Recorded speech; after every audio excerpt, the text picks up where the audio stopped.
Okay, please pardon my face.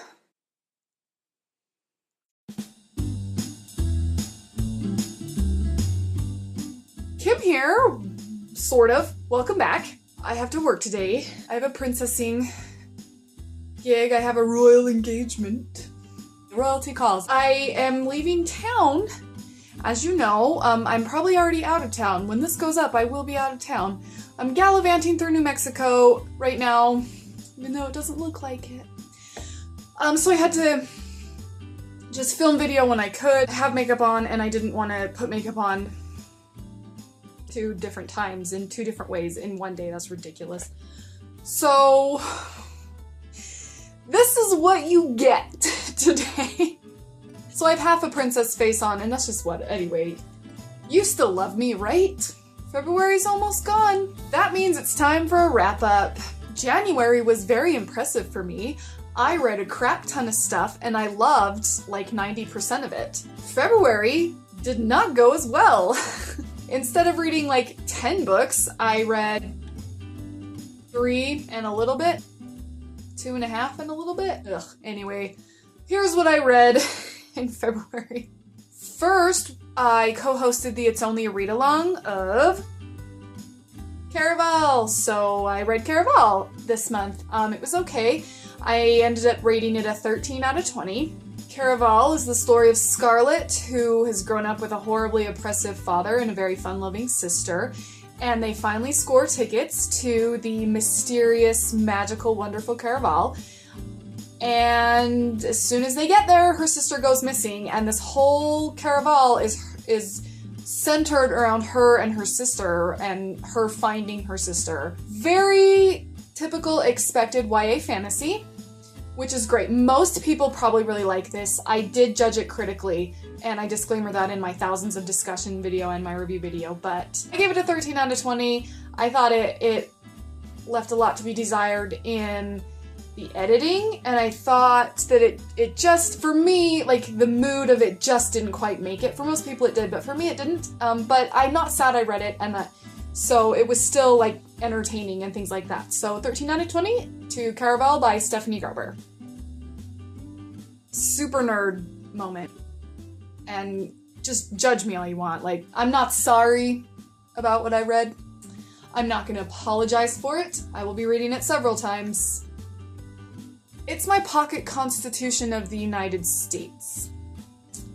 Not a long read, very short, but I'm taking a constitutional law class just kind of on my own time. I just found a YouTube channel that is doing a constitutional law class, and you don't get credit and you don't get anything, but I'm taking it because I really want to learn more about that. And as a precursor to that, I decided to read the Constitution. Read most of it, just haven't like actually sat down and read it cover to cover, page to page. But I did, and I liked it, and I marked it, and I got a lot of things that I'm learning about with it, and I actually carry this around with me because now I'm doing government stuff, so it's just something I like to have around in case someone yells out that's unconstitutional. I can go, whoosh, yes it is, or no it isn't, and just look really impressive. But I actually really liked it. Like, I liked reading it. Like, I like learning about it a lot. It's just a nerdy hobby of mine. Did I rate you? I didn't rate this. It did not get a rating score from me. Anyway, the Constitution of the United States of America. Okay, next up I went back to my middle grade crusade and picked up The House with the Clock in Its Walls by John Bellairs. This was rated 18 out of 20. It was so fantastic and so much fun and just middle grade perfection. Loved it, loved it, loved it, loved it. John Bellairs was recommended to me by Richard from Richard's Book Nook, who, as I often refer to, is my middle grade sage. He is the all-knowing middle grade king. If he says a middle grade book is good, he's right. So, and he was right. This was fantastic. I really, really loved it. I just loved everything about it. It's about this boy who is recently orphaned and he goes to live with his uncle. And then it turns out his uncle lives in this giant old mansion.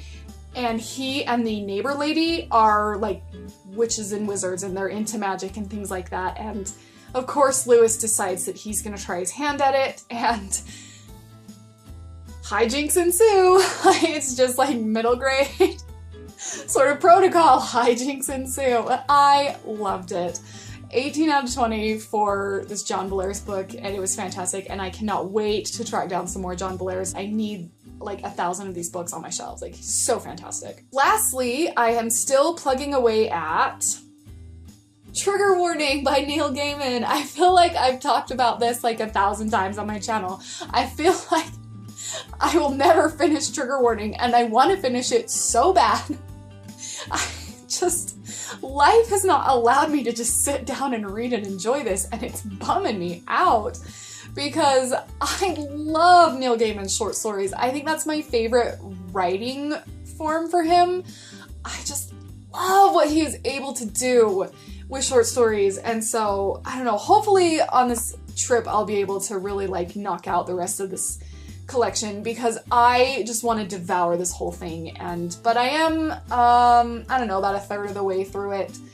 But since they're short stories, I'm still going to count it in my wrap-up because I did read a number of short stories from this collection. And so while the collection's not completed, some of the stories in it are, so I'm counting it because this is my channel and I can do what I want. Please don't leave.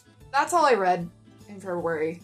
It was a slow reading month. We had like a stretched out kind of schedule for Curveball, and so that's part of the reason. I'm not really complaining, like I'm not like, I mean, I'm bummed I didn't get more books, especially more middle grade books added to my roster, but I'm pleased with what I did read. I enjoyed most of it for the most part, and I enjoyed my nerdiness, and yeah, so that does it for this video. I'm gonna go because I have to go to work to go visit the little children. I'm sorry that my eyes look freaky. I love you all. I hope that this video didn't scare you away, but it was just a thing that had to happen, so all right. Thumbs up the video if you liked it, subscribe for more, please, and thank you.